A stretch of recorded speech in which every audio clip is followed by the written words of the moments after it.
இன்றைக்கு நாங்கள் பார்க்க போகிறது வெறும் 2 நாடுகளுக்கு இடையிலான பிரச்சனை அல்ல. இது ஒட்டுமொத்த உலகத்தினுடைய புவிசார் அரசியலையே மாற்றக்கூடிய ஒரு பிரச்சனை. இன்றைக்கு ஒட்டுமொத்த உலகமும் ஒரு ஆகப்பெரும் பொருளாதார சிக்கலுக்குள்ள தள்ளப்பட்டிருக்கின்றதுல எந்த மாற்று கருத்தும் இருக்க முடியாது. இந்த உலகம் இப்படியான நிலையை அடைகிறதுக்கு காரணம் என்ன? அந்த 2 நாடுகளுக்கு இடையிலான போர். ஆம், ஈரான் மற்றும் அமெரிக்காவுக்கு இடையிலான இந்த போர்.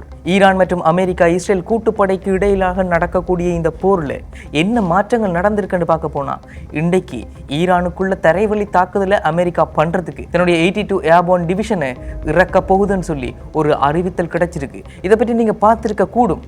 ஆனால் அப்படி ஈரானுக்குள்ள அமெரிக்கா புக முடியுமா? ஈரானுக்குள்ளே அமெரிக்கா ஒரு தரைவழி தாக்குதலை பண்ண முடியுமா? ஈரானுக்குள்ளே அமெரிக்கா வெற்றிகரமான ஒரு ரெஜிம் சேஞ்சை நடத்த முடியுமா? ஈரானை ஒட்டுமொத்தமாக அமெரிக்காவால் கைப்பற்ற முடியுமா? அதெல்லாவற்றையும் தாண்டி இப்போ டொனால்ட் ட்ரம்ப் ஈரானோட நாங்கள் சுமூகமான பேச்சுவார்த்தையை நடத்தி கொண்டிருக்கோம். ஏப்ரல் 6 வரைக்கும் சண்டை இல்லை, இடைநிறுத்தம், நாங்கள் எந்தவித தாக்குதலும் செய்ய போறதில்லை, அல்லது ஏப்ரல் 6க்குள்ள இந்த பேச்சுவார்த்தைகளில் ஏதாவது ஒரு மாற்றங்கள் தெரியாவிட்டால், இந்த பேச்சுவார்த்தையில் சரியான விளைவுகள் கிடைக்காவிட்டால், ஏப்ரல் 6க்கு பிறகு ஒட்டுமொத்தமான ஈரானிய கட்டமைப்புகளும் சிதைக்கப்படும் என்று பென்டகனும் அமெரிக்காவும் டொனால்ட் ட்ரம்ப்பும் அறிவித்தது எந்த வகையில் நியாயம் என்று உலகம் கேட்டுக்கொண்டிருந்தாலும், அமெரிக்காவால் ஈரானுக்குள்ள தரையிறங்கி ஒரு ஆட்சி மாற்றத்தையோ அல்லது ஒட்டுமொத்த ஈரானையோ கைப்பற்ற முடியுமா என்ற கேள்விக்கு இல்லை என்றதுதான் பதில். அப்படி ஏன் அமெரிக்காவால் ஈரானை கைப்பற்ற முடியாது? ஒருவேளை ஈரான் ஒரு வல்லரசியை எதிர்க்கக்கூடிய அளவிற்கு பலமான நாடா? இதை பற்றி தான் இந்த வீடியோவில் பார்க்க போறோம். வாங்க வீடியோக்குள்ள போகலாம்.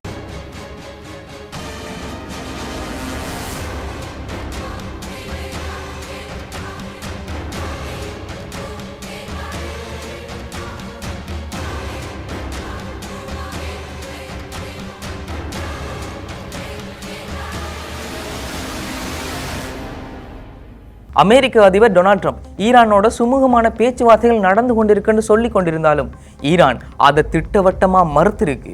ஈரானை பொறுத்த வரைக்கும் ஈரான் சொல்றது, எங்கள்கிட்ட எந்த பேச்சுவார்த்தையும் இல்லை, இந்த போர் ஒரு முடிவுக்கு வரும் வரைக்கும் எந்த பேச்சுவார்த்தையும் இல்லை, நாங்கள் தாக்கத்தான் போறோம் என்று இப்ப வரைக்கும் தாக்குதல் நடந்து கொண்டிருக்கின்றதை நாங்கள் பார்த்து கொண்டிருக்கோம். இப்போ சவுதி அரேபியாலையும் சரி பஹ்ரைன்லையும் சரி அமெரிக்காவுடைய ராணுவ தளங்கள் தாக்கப்படுறதை நாங்க அன்றாடம் செய்திகளில் கேட்டுக்கொண்டுதான் இருக்கோம்.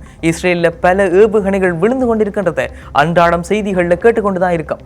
ஆனால் ஒட்டுமொத்தமாக இந்த போரினுடைய மாற்றம் அல்லது இந்த போரினுடைய அடுத்த கட்டம் என்றது ஒரு தரைவழி தாக்குதல் என்றதுல எந்த மாற்று கருத்தும் இருக்க முடியாது. இந்த தரைவழி தாக்குதலுக்கு இஸ்ரேல் தயாரா இருக்கான்னு கேட்டா இல்லை. ஏனண்டா இஸ்ரேல் லெபனான்ல தன்னுடைய படை வீரர்களை கிட்டத்தட்ட பல லட்சக்கணக்கான படை வீரர்களை குவிச்சிருக்கு. லெபனான்ல இருக்க ஹிஸ்புல்லாக்கள் மீது தாக்குதல் நடத்த போறோம் என்று சொல்லி அந்த தாக்குதல் நடத்துறதுக்காக பல போர் வீரர்களை பல லட்சக்கணக்கில் குவிச்சிருக்கிறது தெரிஞ்ச விஷயம்தான். அதனால இஸ்ரேல் ஈரான தரவழியில தாக்குறதுக்கு நாங்க எந்த படை வீரர்களையும் அனுப்ப போறதில்லைன்னு சொல்லி திட்டவட்டமா சொல்லி இருந்தாலும், இன்றைக்கு அமெரிக்க அதிபர் டொனால்ட் ட்ரம்ப் ஒட்டுமொத்தமான படை வீரர்களையும் பல்லாயிரக்கணக்கில் ஈரானுக்குள்ள தரை இறக்க போறார் என்ற செய்தி தகவல் இணையம் முழுக்க பரப்பப்பட்டு கிடக்கிறதுல எந்த மாற்று கருத்தும் இல்லை. ஆனால் அமெரிக்காவால் அப்படி செய்ய முடியுமான்னு கேட்டா, இதுக்கு ஈரானுடைய வரலாறை நாங்கள் தெரிஞ்சு கொள்ளணும். ஈரானுடைய வரலாறை பொறுத்த வரைக்கும் ஈரான் வரலாற்றில் இருந்து பாடம் கற்றுக்கொண்டிருக்கின்றது தான் சொல்லி ஆகணும். ஈரான் ஈராக் போர்ல இருந்து ஈரான் பல பாடங்களை கற்றுக்கொண்டிருக்கு.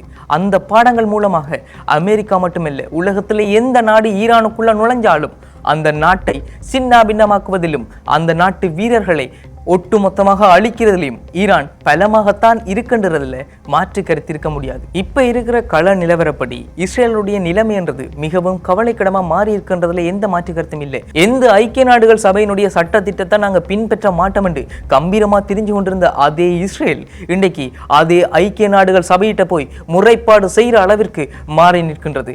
ஈரான் போர் குற்றங்கள் செய்து கொண்டிருக்கின்ற ஐக்கிய நாடுகள் சபையிட்ட இஸ்ரேல் முறைப்பாடு செய்கிறதுன்றது ஒரு சிறுபிள்ளைத்தனம் மற்றும் நகைப்புக்குரிய விடயமாக உலகம் சொல்லிக் கொண்டிருக்கு.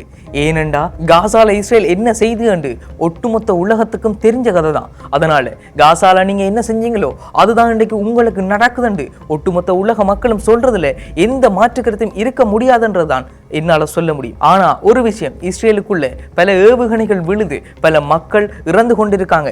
ஆனால் அது எல்லாவற்றையும் தாண்டி இப்போ இஸ்ரேல் ஈரானால அடி வாங்கி கொண்டிருக்கின்றதுல எந்த மாற்று கருத்தும் இல்லை. ஆனா அமெரிக்க அதிபர் டொனால்ட் ட்ரம்ப் ஈரான்ல இருக்கிற ஒட்டுமொத்த கட்டமைப்புகள், மின்சார கட்டமைப்புகள், குடிநீர் வசதிகள் இது எல்லாவற்றையும் சிதைச்சிருவேன், ஈரானுக்குள்ள ஒரு தரைவழி தாக்குதலை நான் செஞ்சிருவேன் என்று சொல்லி பகிரங்கமா அறிவித்து இருந்தாலும் ஈரான்கிட்ட இருந்து அதுக்கு கிடைச்சிருக்க பதில் என்ன தெரியுமா? சிரிப்பு. ஈரானுடைய வெளியுறவுத்துறை அமைச்சர் அப்பாஸ் அராக்சி அந்த கேள்விக்கு என்ன பதில் சொன்னா தெரியுமா? வி வெயிட்டிங் ஃபார் them, நாங்க அவர்களுக்காக வெயிட் பண்ணி கொண்டிருக்கோம்னு சொல்லி அவர் சொல்றார். அதுவும் ஒரு சின்ன சிரிப்போடு. இதுக்கு பின்னிக்கு இருக்கிற அர்த்தம் என்ன தெரியுமா? ஈரானுடைய கட்டமைப்புகளை பொறுத்த வரைக்கும் ஈரானுடைய இயற்கை அரண்ன்றது ஈரானுக்கு மிக பெரும் பலமாக பல பேர் சொல்லி கொண்டிருக்காங்க. அது ஏன்? என்னடா கடல், பாலைவனம், பல மலைத்தொடர்கள் என்று ஒட்டுமொத்த இயற்கை அரண்களையும் கொண்ட ஒரு நிலப்பரப்பு தான் ஈரான். ஈரான் ஒரு சாதாரண சின்ன நாடு அல்ல. இந்தியாவில் சரி பாதி அளவிற்கு மிகப்பெரிய நாடு. இலங்கையை பொறுத்த வரைக்கும் இலங்கையை அதுக்குள்ள வச்சா 10,000 இலங்கையை அடுக்க முடியும் என்ற அளவிற்கு அவ்வளவு பெரிய நாடு. அந்த நாட்டில் எல்லா வளங்களும் இருக்கு, எல்லா இயற்கை அரண்களும் இருக்கு. 5000 மீட்டர் உயரமுள்ள அப்போஸ் மலைத்தொடர்கள், மேற்கிலும் கிழக்கிலும் ஜாக்ராஸ் மலைத்தொடர்கள். ஒட்டுமொத்தமா ஈரானை சுற்றி இருக்கிற மலைத்தொடர்கள் என்றதே ஈரானுக்கு ஆக பெரும் பலமாக காணப்படுது. ஈரானுடைய அரண் என்றது அதுதான். ஈரான் ஒரு ஆமை மாதிரி நினைச்சு கொள்ளுங்க. ஆமையினுடைய ஓட்டுக்குள்ள ஈரான் போனதுக்கு பிறகு அந்த ஆமையை எதுவும் செய்ய முடியாது. அத மாதிரி ஒன்றுதான் ஈரான். எப்பெல்லாம் போருக்கு போகுதோ அப்பெல்லாம் ஈரான் தன்னுடைய எல்லைகளுக்குள்ள மற்ற போர் வீரர்களை வர வச்சு தான் ஈரான் ஜெயிச்சிருக்கு. ஈராக் போரை பொறுத்த வரைக்கும் சதாம் ஹுசேன் அப்ப சொன்னார், என்னால ஈரானை 3 நாள்ல கைப்பற்ற முடியும் என்று. ஆனா அந்த போர் 8 வருடங்கள் சதாம் ஹுசேனை வாட்டி வதைச்சது. 3 வாரங்கள்ல ஈரானுடைய குசஸ்தான் எண்ணெய் வயலை நாங்க கைப்பற்றிடுவோம் என்று சொல்லி ஒரு போரை ஆரம்பித்த சதாம் ஹுசேன் 8 வருடங்களாகியும் அந்த நிலப்பரப்பை கைப்பற்ற முடியாமல் சிக்கி தவித்தார். அதற்கு காரணம் என்ன தெரியுமா? ஈரானுடைய இயற்கை அரண்கள். ஈரானுடைய ஒட்டுமொத்த போரை பொறுத்த வரைக்கும் ஈரான்ல பல மலைகள் இருக்கு. அந்த பல மலைகளுக்குள்ளே பல்லாயிரக்கணக்கான அண்டர் கிரவுண்ட்ஸை தோண்டி வச்சு, பல்லாயிரக்கணக்கான பதுங்கு குழிகளை தோண்டி வச்சு அதற்குள்ள பல லட்சக்கணக்கான ஆயுதங்களையும் பதுக்கி வச்சிருக்காங்க. இதனாலதான் ஈரானை யாராலையும் தோற்கடிக்க முடியாது. என்னதான் அமெரிக்க அதிபர் ஈரானுடைய 94% ஏவுகணை தளங்களை நாங்க அழிச்சு விட்டோம், ஏவுகணை தளங்களை நாங்க செயலிழக்க செஞ்சிட்டோம், ஈரான்ல இப்ப எந்தவித ஏவுகணை தளங்களும் இல்லை, ஈரானால ஒரு ஆகப்பெரும் போரை நடத்த முடியாதுன்னு சொல்லி கொண்டிருந்தாலும் ஈரான் ஒவ்வொரு நாளும் 100 ட்ரோன்களையும் 100 ஏவுகணைகளையும் ஏவுறதை நாங்க கண்கூடா பார்த்து கொண்டுதான் இருக்கோம். அப்படி என்றா ஈரான் எதனால இதை செய்ய முடியுது? ஈரானால எப்படி இதை பண்ண முடியுதுன்ற கேள்விக்கு ஈரானுடைய மலை தொடர்ச்சிகள் தான் காரணம். ஈரான்ல பல பிரதேசங்கள்ல பதுங்கி இருக்கக்கூடிய இந்த மலை தொடர்ச்சிகளுக்கு கீழே இருக்கிற பள்ளத்தாக்குகள்ல பல ஆயிரக்கணக்கான ஏவுகணைகள் இப்ப வரைக்கும் புதைக்கப்பட்டிருக்கு. ஒவ்வொரு மலை தொடர்ச்சிக்கும் ஒவ்வொரு இடங்களுக்கும் ரயில்வே பாதைகள் அண்டர் கிரவுண்ட்லயே போடப்பட்டிருக்கு. அதன் மூலமாக ஒவ்வொரு இடங்கள்ல இருந்தும் ஏவுகணைகளும் ஆயுதங்களும் வேறு இடங்களுக்கு இடமாற்றப்படுது. எங்கெல்லாம் தேவைப்படுதோ அங்கெல்லாம் இந்த தரைவழி பாதையின் மூலமாகவே கொண்டு செல்லப்படுது. இது எவ்வளவு பெரிய விஷயம் என்றதை யோசிச்சு பாருங்க. ஈரான் இதை எங்க இருந்து கற்றுக்கொண்டு பார்த்தா ஈராக் போர்ல இருந்து கற்றுக்கொண்டிருக்கு. அப்போ சதாம் ஹுசேனுக்கு அமெரிக்கா உட்பட பல நாடுகள், ஏன் இந்தியா, ரஷ்யா உட்பட பல நாடுகள் உதவி செஞ்சுதான் நாங்க பார்த்தோம். ஆனால் அந்த போர்ல இருந்துதான் ஈரான் கற்றுக்கொண்டது. சதாம் ஹுசேனுக்கு பிறகு ஈரானோட ரஷ்யா கூட்டு சேர்ந்ததையும் நாங்க பார்த்தோம். இப்போ ஈரானுக்கும் அமெரிக்காவுக்கும் இடையில நடக்கிற இந்த போருக்கு ரஷ்யா பின்னணியில செயற்படுதுன்றது மறைக்க முடியாத உண்மைதான். ஆனால் இந்த அண்டர் கிரவுண்ட் டனல் தான் ஈரானுடைய ஒட்டுமொத்த வெற்றிக்கு காரணமாக அமைஞ்சிருக்கு.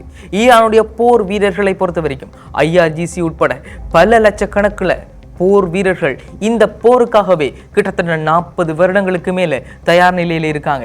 இன்றைக்கு வேணுமென்றாலும் அமெரிக்கா எங்க நாட்டுக்குள்ள வரலாம். ஏனண்டா ஈராக்குக்குள்ள அமெரிக்கா எப்படி போனதுன்றதை அவங்க பார்த்திருக்காங்க. ஈராக்குக்குள்ள போன அமெரிக்கா ஈரானுக்குள்ள இன்றைக்கு வேணுமென்றாலும் வரலாம். இந்த போருக்காக பல லட்சக்கணக்கான போர் வீரர்கள் தயார் நிலையில 40 ஆண்டுகளுக்கு மேல இருக்காங்க. ஈராக் போர் நடந்தப்போ ஈராக்கியர்கள் நினைச்சது என்னண்டா, ஈரான்ல பல போர் வீரர்கள் இருக்க போறதில்லை, எங்கள் அளவுக்கு பலமான போர் வீரர்கள் அங்க இருக்க போறதில்லைன்னு நினைச்சாங்க. தைரியமா ஒரு ஊருக்குள்ள இறங்கி அந்த ஊரை சூறையாட முடியும் என்று ஈராக்கியர்கள் நினைச்சாங்க. ஆனா அங்க நடந்தது என்ன தெரியுமா? அது நேர்மாறானது. ஈராக்ல ஒரு ஊருக்குள்ள போனதுக்கு பிறகு அந்த ஊருக்குள்ள இருக்கிற பொது மக்களும் போராளிகளா மாறினாங்க. அந்த ஊருக்குள்ள இருக்கிற பொது மக்களும் போர் வீரர்களா மாறினாங்க. 14 வயது சிறுவன் முதல் 60 வயது கிழவர் வரைக்கும் கையில ஆயுதம் ஏந்தி கொண்டு ஈராக்குக்கு எதிரான போராட்டத்தில் இறங்கினாங்க. அப்படி உருவாக்கப்பட்ட இயக்கம் தான் IRGC.